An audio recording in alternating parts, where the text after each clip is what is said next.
Araribóia, índio Terminó, grande herói nacional e fundador da cidade imperial de Niterói. Os tupiminós ou terminós eram comandados por seu cacique Araribóia, cobra feroz em português, já batizado com o nome de seu padrinho Martim Afonso de Souza. Araribóia era o principal dos terminós, habitantes da Baía de Guanabara. Conta-nos que os tamoios haviam de tal modo hostilizado essa tribo que Araribóia decidira com a sua gente migrar para o norte, para a capitania do Espírito Santo, onde foram recebidos muito bem pelos portugueses. Em 1555, na pessoa do donatário Vasco Fernandes Coutinho, e protegidos pelo jesuíta Blas Lourenço, e onde fundaram diversas tabas com o auxílio de Paraobe e dos tupiniquins de Porto Seguro, perseguidos pelos aimorés, tornando-se aliados dos portugueses, fixando-se onde Estácio de Sá os foi encontrar tempos depois, em 1564, para desalojar definitivamente os franceses e tamoios, com a gente que trouxera de Portugal, com os que Mendes Sá lhe proporcionara da Bahia e com o que Estácio de Sá foi buscar em São Vicente, da parte de Manuel de Nóbrega e José de Anchieta. Voltando para o Rio de Janeiro, desembarcou entre o Morro Caradicão e o Pão de Açúcar. Assim, em 1º de março de 1565, os fundamentos do Rio de Janeiro foram lançados. O restante daquele ano e do ano seguinte foram árduos. O cuidado com os inimigos tinha que ser permanente. De um lado, índios catequizados e mamelucos.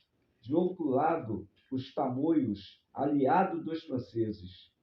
Até que Mendes Sá, sabedor da situação aflitiva de seu sobrinho, entrou na Baía de Guanabara em 18 de janeiro de 1567, com tropas trazidas em 11 navios. Na manhã do dia 20 de janeiro de 1567, foi feito o assalto às posições inimigas. Araribóia e Estácio de Sá avançaram por terra contra os caiçaras em Uruçumirim, hoje no bairro do Flamengo, enquanto Mendes Sá atacava com navios a ilha de Sergipe, Vileganhão. Saindo vitoriosos os portugueses e os índios catequizados, Araribóia e sua tribo não retornaram à capitania do Espírito Santo. Era natural que fossem habitar na Baía de Guanabara, onde o cacique nascera por volta de 1523.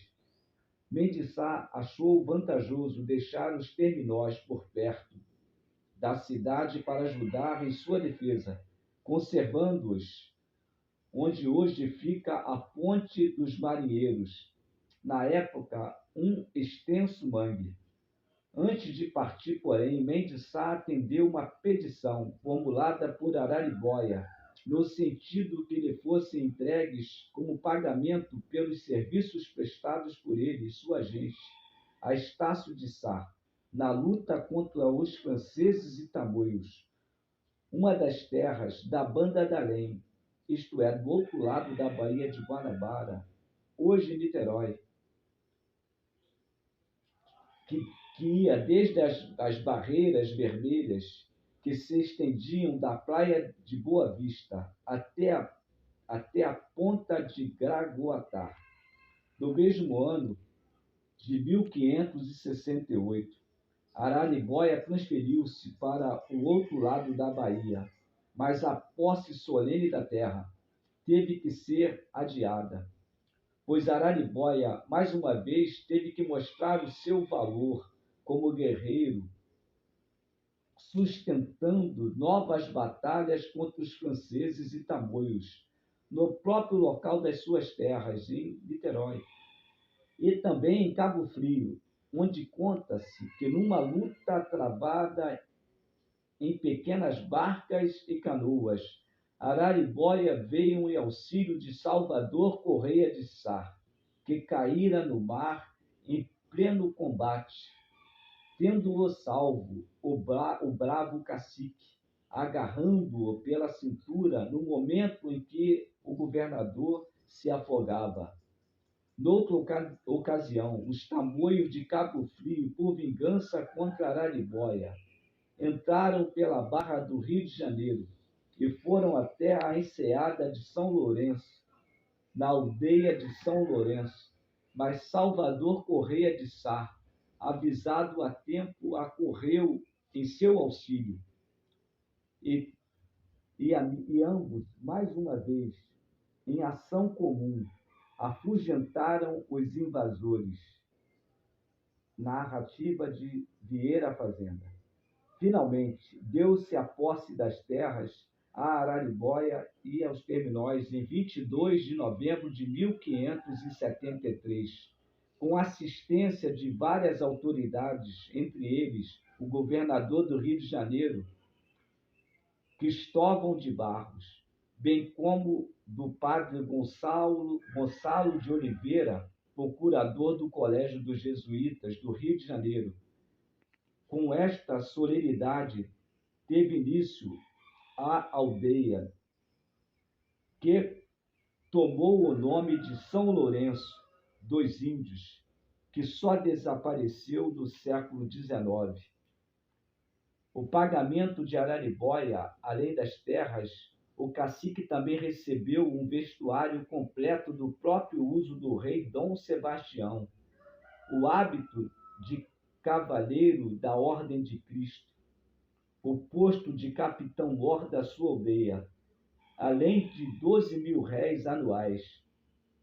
A data de 22 de novembro de 1573 ficou sendo a data oficial da fundação de Niterói.